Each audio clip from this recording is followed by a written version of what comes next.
Well, Some people, yeah. well, I mean, Oh, go it's ahead. just it's interesting. You're doing this thing, and you're a guy that's played guitar forever. You've been in a bunch of different bands, a bunch of different kinds of bands, and it's interesting because it just seems like that's kind of how life is sometimes. In the sense of you look so forward to something, and then when you're doing it, it's weird how it just isn't. It ends up not being as great as you think it's going to be, and then there's times you obviously do things and it's the best thing ever. So. Um, I also know what you mean, just getting over to some place, because this has happened to me a few times, like when I've traveled to like make a film, and it was when I was young, like probably around the age that you were, and just got there, and it was just very very early on, just kind of feeling like, okay, this doesn't feel right, and maybe it's because we pulled ourselves out of our lives, and I don't know, but it's interesting that that's how you felt over there, but makes me wonder. And do you ever wonder? And actually, what do you think? Because when was Abominations recorded? It wasn't recorded over there. It was recorded here, right? Yes, it was. The exact dates, we recorded it. It had an actual release date in 1990, I believe. And we recorded it in '89. Um, it was also recorded at Spot, but is when they moved, because the original spot was in Santa Ana, Spot Recording, where we did Private Hell, and then they relocated to Garden Grove. Okay. So that was where we recorded the Abominations. And yes, it was definitely recorded here. And uh, We Bite, they actually they wanted it again. Since Bill was sort of like the business area, he could elaborate a lot better on this than I can. Um, yeah, We Bite did want to release an album over there, so we did record it. I remember Bill had the master tapes. We FedExed them over to Europe, and they took care of everything. They did the artwork. They did. We did get the artwork. It was Pushead Pushead. artwork. So how did And Pushead come to do that record? it was a collaboration between him and another artist. I believe he was British. His name is Squeal. So if you look at the signature on the artwork, it says Puss Squeal. Okay. Okay.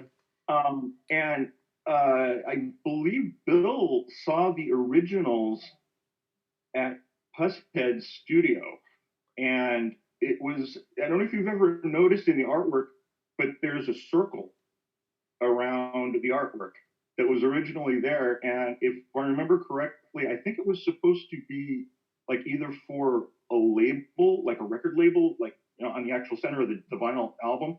And and I want to also say he did it for like a skate magazine, like maybe Thrasher or something again. And Bill just asked him straight up. He goes, "Are you using that for anything?" And he said, "Well, whatever the story was behind it, but it was kind of just sitting there at the time." And Bill goes, "Well, how much do you want to let us use this as artwork?" And he goes, Puss said, if I remember correctly, he said, just we're just going to give all the money to Squeal because he needs it more than I do. Because Puss was doing stuff for Metallica. Right. Yeah. But yes, it was a collaboration, and that's how we got that artwork. Do you wonder, or what do you think would have happened if you guys would have stayed together? Let's say you guys come home from Europe and you guys decide to continue. Do you think a tour would have happened off of Abominations in the States? Because you guys didn't do the States before going to Europe. You guys went right to Europe, which, to my knowledge of, especially with punk and hardcore bands, it didn't go like that. It would go with like, okay, start off, maybe do 10 dates in the US, and then build up on that, and then maybe do a full tour and then go to Europe. You guys went right to Europe. Do you think, like, what do you think may have happened, or do you ever think about, oh wow, I wonder what would have happened had we stayed together? Oh yeah, of course I do. Especially sometimes I'll go back and listen to what we did. That's a good point, Evan, because maybe if we had done maybe a U.S. tour prior to going to Europe, it maybe would have like put things in a perspective. Maybe especially for me. Excuse me a second. As far as where we would have gone, that's really interesting because the 90s really made me hate guitars.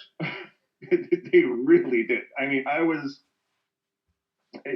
look at some of the, I was just kind of happy that, Motorhead just soldiered on through the 90s and just, and then I really liked the band Exodus, and they sat out the 90s. They didn't release anything. I mean, they took a hiatus, and whether it was like, band infighting or whatever.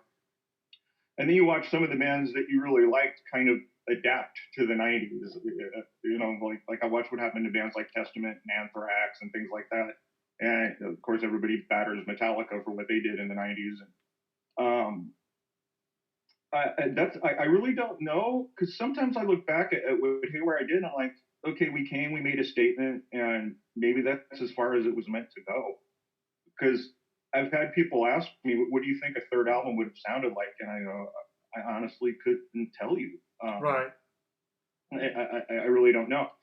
Because throughout the 90s, I really just listened to a lot of electronic, a lot of industrial. I just didn't like what any of the bands were doing with guitars. The grunge thing and everything, it was good for some people. And then kind of when the 2000s kicked back in, I saw what some of the up and coming, metal, and when all the different genre tags were coming up for all the subsets of whatever,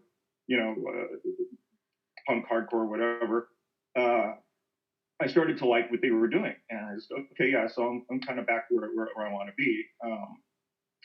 I still, even at my age, I can still listen to Napalm Death and still like it as much as I did, 30 years ago. It's just something that you just stick with it.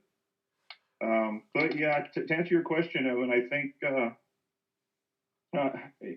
just in my perspective, it was probably just went as far as it was going to go, and we ended on a melancholy note, but maybe also a high note, because I think Abominations is a really good album. I like it. A few bands later, Carrie Nation took the stage.